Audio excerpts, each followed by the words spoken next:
Hmm. Are we good? Are we live? Double check my volume as always. You guys know me. All right.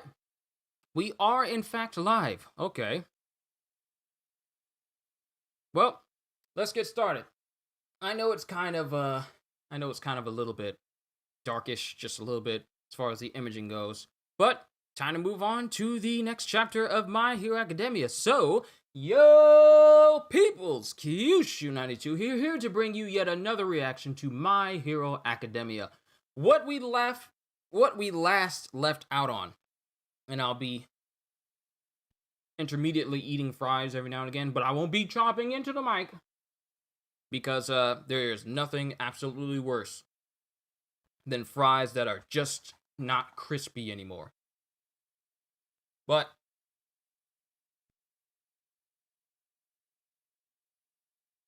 where we last left off, Midoriya was facing off against Lady Nagant. We found out a little bit more of her history, just a little bit more. And as he's facing off against Lady Nagant is like going on saying like the world that All For One wants to create. Yeah, at least that'll be transparent for us.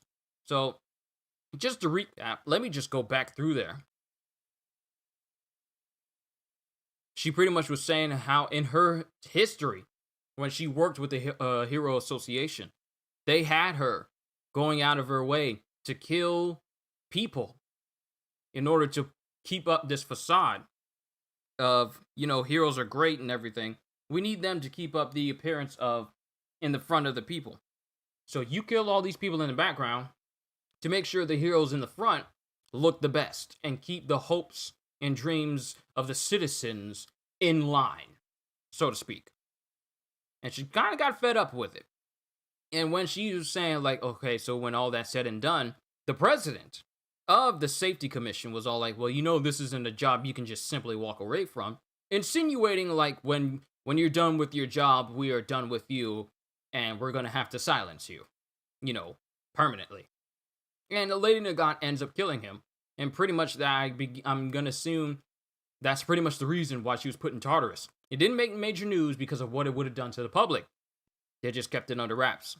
That's where you start to see that throughout this series, My Hero has gone out of its way to not paint this super perfect picture of heroes. It may have seemed that way in the beginning. There are heroes who genuinely want to just be heroes to help people and, save people and do the right thing. But the further into this series you go, you start to notice that there are some very dark places that the hero side are not afraid of tapping into. The chapter 1000, I'm thinking of One Piece. Chapter 314 is a clear example of that, letting us know that, hey, the Heroes Association isn't just, everything's great and everything's going to be fine, and they only have the people's interests at heart. No, they have their own interests and what they think the public deserves to know.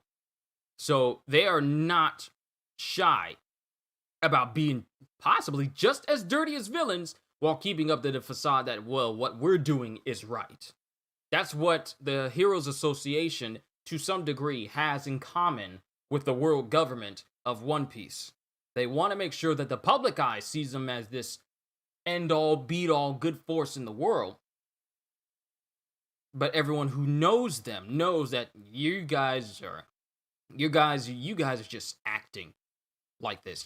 This is not how you actually behave. So let's go ahead and move into chapter 315. I'm monologued for long enough.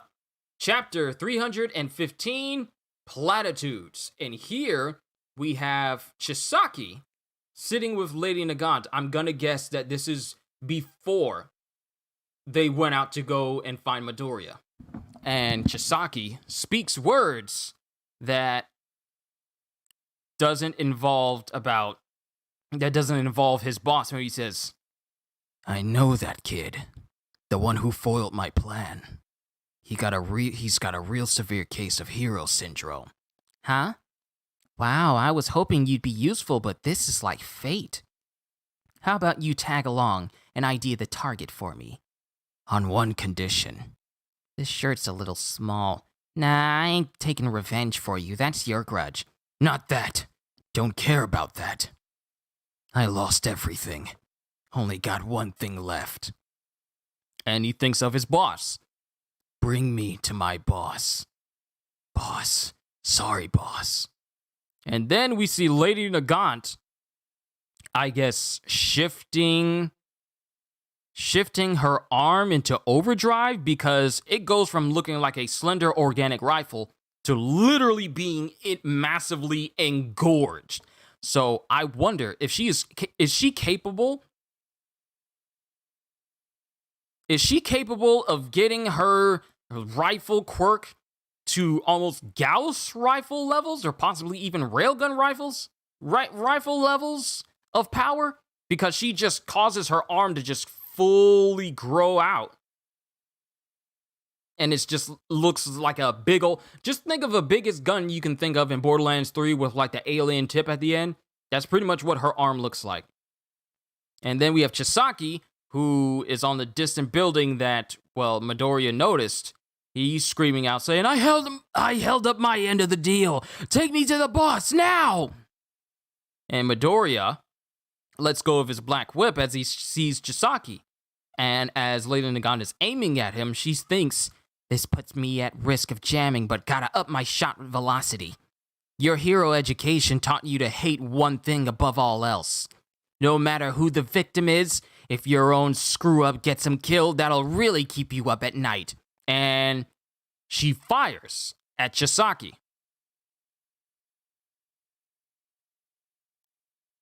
Another factor to think about, plus a tough call to make. That'll slow him down. That's when I finish and Midoriya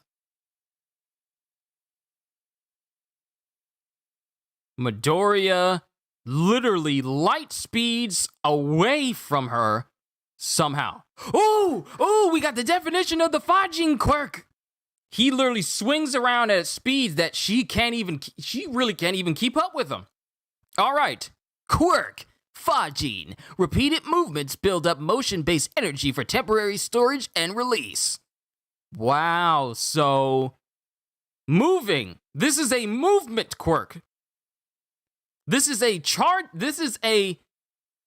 storable movement quirk. Repeated movements build up motion-based energy for temporary storage and release. So temporarily, if he keeps moving, he can let all this energy out and boost his already impressive movement speed. So it's not a regenerating quirk like some of us was hoping it would be, which leaves only one user left to give us a regenerating quirk from Midoriya. But now he has a movement-based quirk. The dude is already crazy fast with all the generational built-up power of One For All. Now, making sure my mic is on, now he has a quirk that can make him move faster. Sure, it can only be used, you can temporarily be stored in him, so I'm guessing there's a limit. But when he releases it, he moves at speeds that not even Lady Nagant can even move. While getting shot at, I flexed and extended my muscles, my legs to protect myself and store up that energy.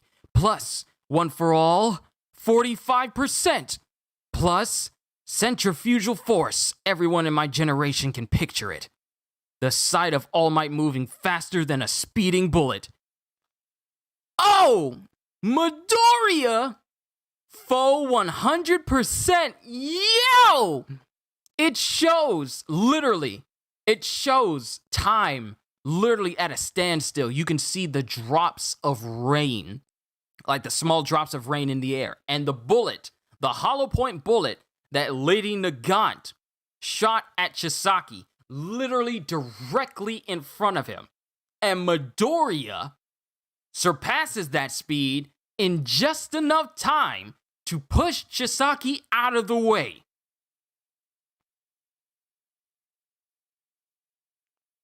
Midoriya has reached All Might speed. And we all knew how fast All Might was, even though his body was like in a weakened state and he could only keep his muscle form for so long. Midoriya has reached All Might speed. Literally appearing in one location and appearing in another in an instant. This Fajin, and this is, and remember, All Might only had access and could only really use like the built-up storage power of One for All. He didn't know about all of the other quirks that he could use at his own disposal.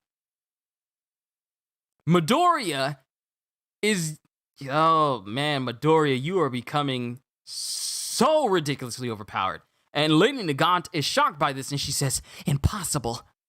He caught up to my shot? No, it's wilder than that. He was already shifting trajectory as I was aiming and firing. Just, wow." And Midoriya's in the air above Chisaki. He says, "We'll talk later, Chisaki." And he channels his inner Spider-Man and uses Black Whip to literally web slingshot himself. He's in the air preparing himself. And we have the third user saying, "I was using One for All at 45%. Wait, this is Midoriya still saying this, but we see the third user off of Midoriya. "I was using One for All at 45%. Danger Sense, Smokescreen, Black Whip, Fajin, and Float. And I switched them on and off in rapid succession, but it was too much to process all at once, and my body froze up. Having learned that lesson a second ago, now I've narrowed it down to using just One for All, Black Whip, and Fajin." And then Lady Nagant shifts her location and she says, "Gotta do this again." And we have Midoriya saying, "Still got one leg's worth of Fajin stored up." And then Midoriya already comes up and smacks Lady Nagant with full 100% Manchester Smash. And he breaks Lady Nagant's rifle arm. He literally kicks it so hard that it literally folds up and cracks in numerous places. He blitzes her so fast that she can't even... She's still moving in one direction when he blitzes her. Midoriya, man, first I thought Midoriya was fast when he took down Muscular. But Midoriya is crazy fast right now. Your gun barrel's busted. It's over, Lady Nagant." And now we have Lady Nagant thinking about her memories. Not a hint of hesitation. He recognized an enemy for who he was and still leapt into action like it was the natural thing to do. When was it, I wonder? And then it cuts to the president of the Safety Commission. I can't tell. Is it getting dark in here for you guys? My apologies. It has the president of the Safety Commission saying, "That right arm of yours will make our society a better place." When did the platitudes start making me want to puke? And as she's, I guess, falling out of the sky, Midoriya catches her. The shot headed for Chisaki was off by a little bit. And if you were really allied with All for One and his brand of evil, your very first shot would have hit my lower body and stopped me cold. You've known real darkness, so you gotta know there's a way to bring back the light. Please, fight on our side. I can tell you've still got a soul of a hero.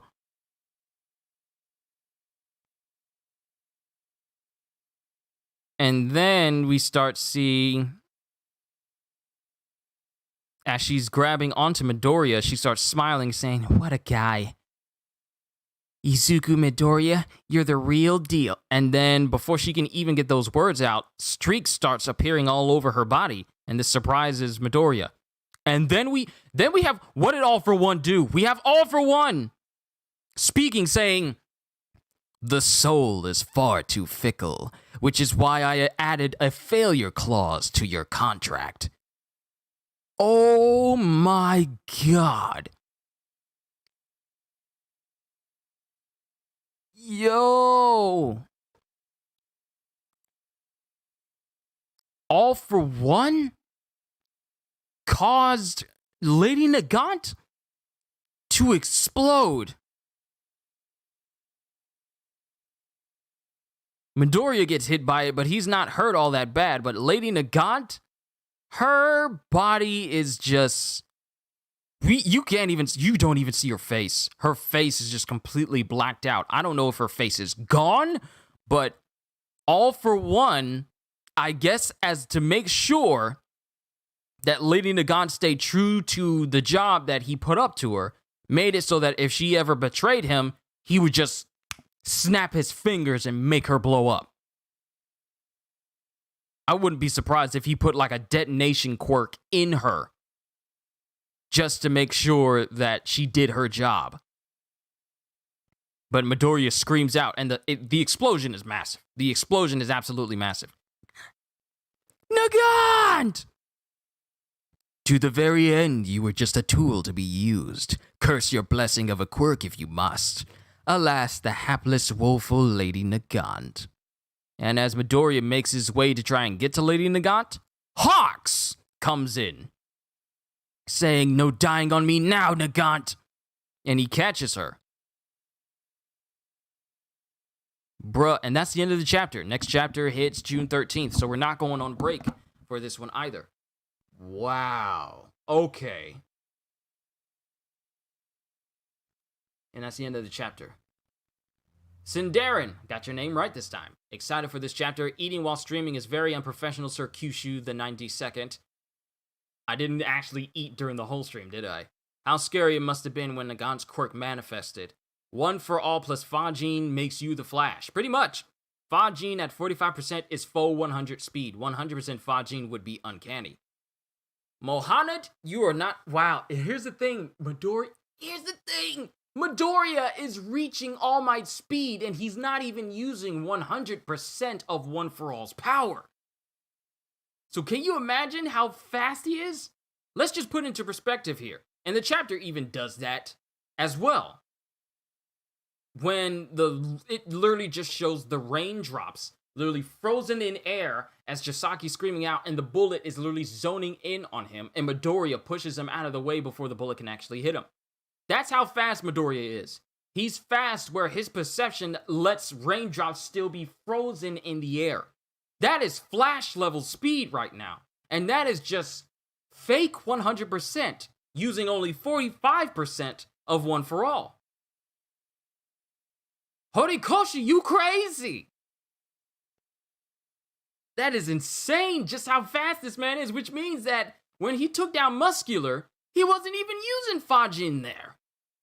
That's just how fast he was. Being able to blitz Muscular so fast to cause the water in the water drain, like the water canal they were in, to get upheaval from the ground so that it reveals dry ground underneath it, and then it settles because he's moving that fast. Now we got Midoriya moving so fast, he is faster than sniper bullets. He's the hero that's going to change Hero Society. That's what's going to happen after he's gone. Whew. That was so unexpected. This chapter is absolutely wild. Seriously. I did not expect. Here's the thing. Midoriya is just showing more and more why he is fit. Why he is fit for being, the world's greatest superhero. Because even face to face with someone who had no problem aiming at Chisaki and putting his life in danger, even shooting Midoriya multiple times across his body, he still tried to plead to Lady Nagant's heroic side and try and plead to her to join them and help fight All For One. But All For One, I guess, anticipated this and put in a detonation quirk or I don't even know what he did. Okay? I don't even know if it's actually a quirk. I'm still wondering how he made it so that he could detonate and blow up people from the inside. Deku is so OP and he hasn't even reached the full power of any of his quirks. Exactly. He hasn't mastered and fully learned the fullest extent of even a single one of his quirks. None of them. He knows how to use them in a useful way, but he has not reached their absolute limits. And Midoriya is literally approaching All Might's strength, and he's not even close to the strength he's not even using the full extent.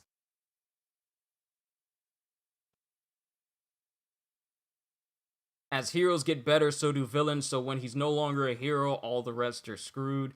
Yeah, I think quirk feels redundant. It's the first predecessor that I have a real problem with. I'm glad he still tried helping and seeing the good in the villains. See, That's the thing about Midoriya that sets him out from above the rest. When some heroes would just go out of their way to just bring a villain in and not even try to hear how they see their perspective on things, Midoriya goes out of his way to try and get what goodness he knows is in people to come out. At least people he knows that have good in them before. Not saying that he does this with every villain, but to those that resonate with him, both by their motivations and how they present themselves or the history that he knows of them, he goes out of his way to try and see if he can appeal to their, better heroic side. Of which I commend Midoriya, because not every hero is going to do that. But even when he does all of this, he still pleads for Lady Nagant to try and join them to go up against All For One. But All For One just kind of blows her up.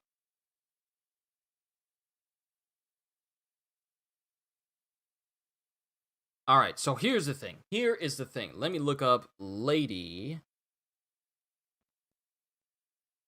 Nagant. I want to find out what exactly All For One did to her.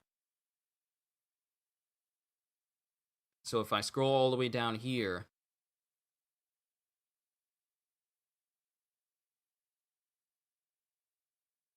Okay, so seeing his bloody arm grabbing hold of her. So Midoriya, seeing his bloody arm grabbing a hold of her and hearing Izuku's words causes Lady Nagant to smile as she is about to call him the real deal. However, she suddenly explodes as unaware to them, All For One had placed a failsafe within her in case she failed her mission or tried to turn on him. As her charred unconscious body starts to fall again, Hawks arrives to try and save her, telling his senpai not to die on him.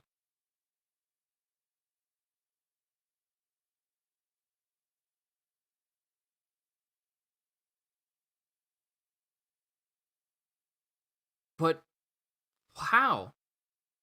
What type of quirk is this that allows you to put a bomb in people? That is so weird.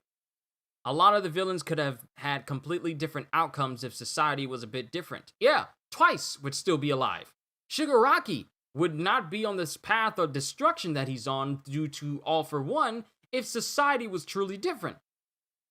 That's the thing. Society played a massive part in the worldviews of a lot of villains that have pretty much caused so much rampant destruction in this story. Society has really played a big part in how... Wow, it really is dark in here. It really is dark. Sorry, the natural light is starting to go out because it's very cloudy outside. And I need to eat the rest of these fries because still, they're fries. So you can't just leave them out like that. But society really plays a big part in how many of these heroes and villains have reacted and behaved in this entire story. Not just heroes and villains behave in some way, but the society of this series has shaped people for better or worse. If the society was different, this heroic society behaved differently, I feel some of these heroes and some of these villains would not be around. Some of these villains wouldn't have killed some of these heroes. Some of these heroes wouldn't have killed some of these villains. Some villains would have actually become heroes if society was different. I feel like this whole story for My Hero Academia is just great. Not due to the fact that it's just like, oh, half characters speak, and then we get to the next set piece. No, it actually makes you think about not just the characters that are in this world, but the setting of the world itself. You get what I'm saying? You start to understand that the world of My Hero Academia is not just some world where there are civilians, but the main characters just live in it. There's a whole underlying narrative with the entire world itself that you just notice as the story goes on. And you start to see like, wow, this world of My Hero really had a massive effect on the outlooks of numerous characters, both on the hero side and the villain side and even the civilian side. Because society has pretty much just turned against heroes. They just fell in line seeing like, oh no, this bad thing is happening. So now let's turn on the people who are doing their best to try and protect us. You really start to see it in these recent chapters where society itself just goes above and beyond to make heroes feel like they're just not doing enough to satiate the needs of the civilians in this world. I blame Endeavor. That's pretty much what a lot of the people just blame as well. If it wasn't for Endeavor allowing this to happen, and if it wasn't for the heroes letting this happen, then we wouldn't be in this situation. So this whole story of My Hero Academia has been very good at not making you just completely root for one side. It's giving you every perspective. Not just the heroes, not just the villains, but also society and the civilians as well. It gives you every perspective. I love that hero society isn't portrayed as perfect, like so many people walked by a bloody child thinking that heroes would take care of it. If they would have stopped and helped, Shigaraki could have been a hero. Exactly. The moment where Shigaraki was just out on the street on his own after, accidentally killing his entire family. If someone had just helped him, he probably wouldn't be in the state he is with All for One right now. But the way society is it's like, oh, I don't need to worry about this. The heroes will take care of it. So, yeah. And here's the thing. They are so jaded by the protection of heroes that they feel like anything that could potentially ruin their peace is beneath them. Like, there was even an old lady who saw Shigaraki when he was a child and thought to myself, oh, you okay, child? But as soon as she got close and saw that he was like covered in blood and everything, she immediately thought, nope. This is going to ruin my day. I don't want this to turn into anything. So, yeah, a hero will come along and help you, baby. I can't. And then just walks away, and everyone just completely ignores him. There are some selfish civilians who are spoiled on heroes keeping them safe. So when you think about it, and the thing is, it's so underlying that you really don't pay attention to it until you see more moments like this with Lady Nagant and her being employed by the Safety Commission, and then being told that, okay, we just need you to kill these people so that we can protect society. This is all for the benefit of society. These people must die in order to keep this idea of society with how we view things. And then when that's the reason why Nagant's view on society as a whole, I've been saying that society a lot. Her whole view on everything as a whole is jaded by how these heroes or people in charge, these higher ups, are saying, okay, we know it's not all sunshine and rainbows, but what we're doing here is to be the betterment for society. But here's the thing, who knows what's best for society? Because right now, not even the heroes know. All for One is looking to change that whole thing, and I'm not surprised that people agree with them. Because with the way that the Hero Society does things, they only let at least the higher-ups believe that as long as you follow what we say, then you can do what you want. But that's only when we can tell you you can do what you want. Then you got the villain side who's all like, well, we just need to change society so people are free to do whatever they want. I mean, that's pretty much the whole basis of the Para-Liberation Front. People should be able to use their quirks whenever they want to. They shouldn't need a license to use quirks. When you introduced an ideal like that, it's not surprising that society would have two opposing sides. One side wants to preserve order, but controlled order. And another one wants to have order, but the people decide how order is. So you get to see those juxtapositions there. You get to see what people think would benefit society more if they were controlled and told that everything is fine and just kept under the radar. And then you have people who just want people to use their quirks free reign, regardless if it hurts people, but it allows people to do things that they want without feeling like they're being bogged down by the Hero Society's rules. It's very well done when you think about it. Because it makes you think, are the heroes really right in what they're doing? Like, sure, you have people like All for One who has no qualms against killing people. I understand opposing him. But then you have some people who only do it to just live. You have people who do it who just want to survive and don't want to be persecuted for just having particular quirks and stuff like that. It's interesting. It's really a well-written story. Like, he wasn't evil, he was groomed, and how people are almost immediately labeled as good or bad based on their quirk without thought. Exactly. That's exactly how it is. Because you could have a quirk that makes you look like a complete monster, and regardless of how well you use your quirk, whether you use it to help people or even try to become a hero, there's still going to be that underlying narrative like, wow, this man's a monster. What has he done? What does he do? The people, it's like Beast from the X-Men. He's a super genius. Literally the most eloquent guys with a billion-dollar vocabulary.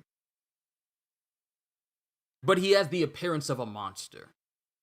He literally is one of the most intelligent people you will ever find in the Marvel Universe. Yet, his appearance will still put people off. Regardless of how brilliant he is, people will still see a monster. They see the monster on the outside, not for the genius on the inside. So when you have people who have quirks that transform their bodies, they will see the monster on the outside rather than the person on the inside. I mean, a couple of chapters ago, when that one lady was being attacked in the night just because she looked different and she was out by herself at night, and some people wanted to persecute her thinking that she was some sort of weird creature out at night by herself, they immediately thought that something was wrong with it and tried to attack her. If it had not been for Midoriya coming in and saving her, who knows what would have happened to that lady with I don't even know what type of creature she was. She just had a particular creature-like shape to her. The citizens immediately saw a monster. They didn't see the person on the inside, they saw the person on the outside. So society, as a whole, it really can make or break anyone when you think about it. And that's scary when you think about it. These heroes, some of them, especially the higher ups that are the suits, basically. It's really the suits when you think about it. It's the suits that are making these decisions for heroes to follow that causes people to think like, wait, is this a good idea? If you lie to us and we find out you lied, then how can we trust you as heroes? Like, there's moments like that. They'd rather hide news that could potentially impact their standing with civilians than they'd rather hide that news and then just pretend like everything's all hunky-dory and peachy keen and everything. So when you think about it, it is really well done seeing the world of My Hero Academia from every perspective. Heroes, villains, and civilians. It's a really good story. I'm so glad I started reading this. It's crazy though.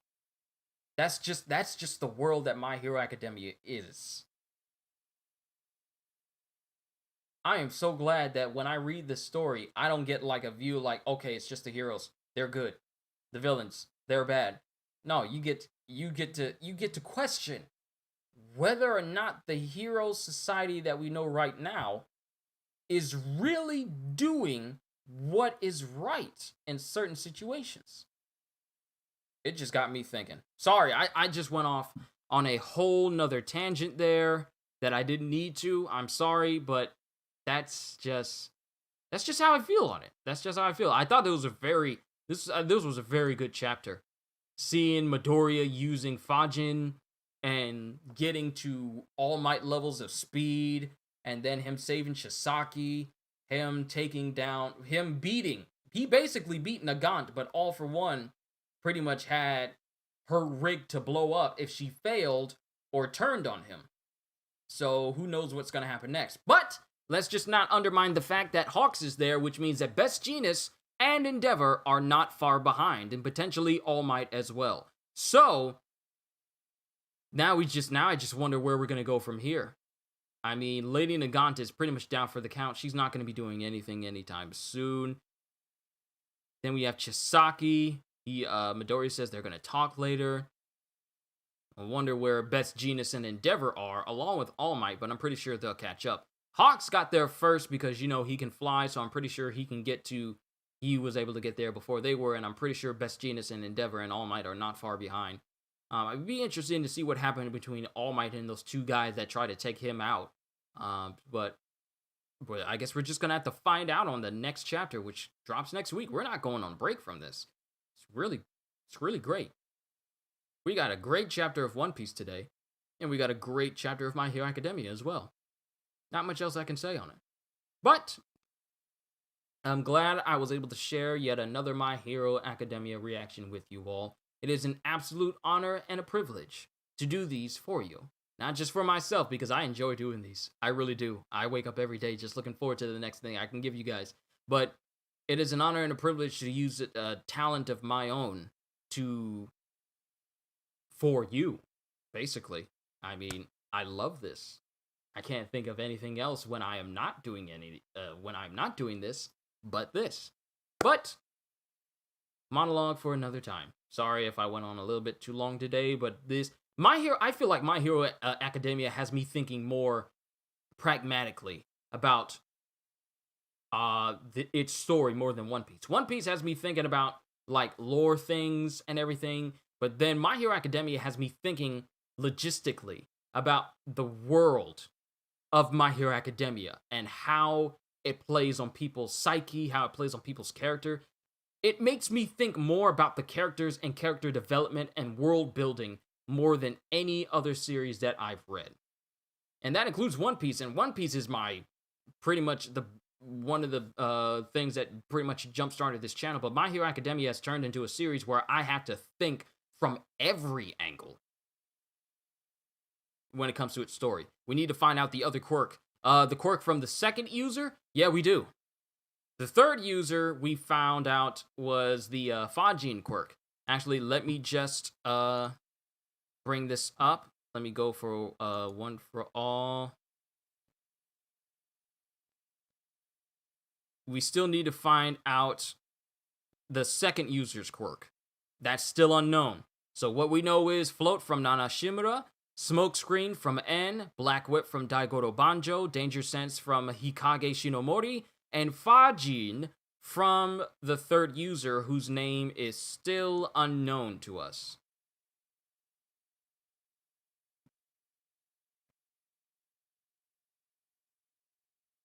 So here's hoping that Midoriya gets like some sort of regeneration quirk so he can use One for All completely and, it not wreck his body. But those are going to be things that I worry about another time. So, with that being said, I need to go ahead and finish off these fries. I'll eat my cheeseburgers later, and we got to get ready to go see the movies in a few. So, you guys know me. I tend to go on a little bit long when I start the monologue, but I just want to say thank you. Thank you for watching what I do here on this channel. I may not be the most eloquent of guys, I may not be the best looking of guys, and I may not even be the best sounding of guys, but I am truly honored that you guys watch what I do, and I look forward to entertaining you for more years to come. It is really a joy of mine to do this. So, that's all I got. With that being said, hope you all enjoyed. Can't wait to see you all in my next video. And if you're new to the channel and you enjoyed what you saw here today, then consider subscribing because I am always looking forward to entertaining you. So have a fantastic day. And once again, as always, later, peoples.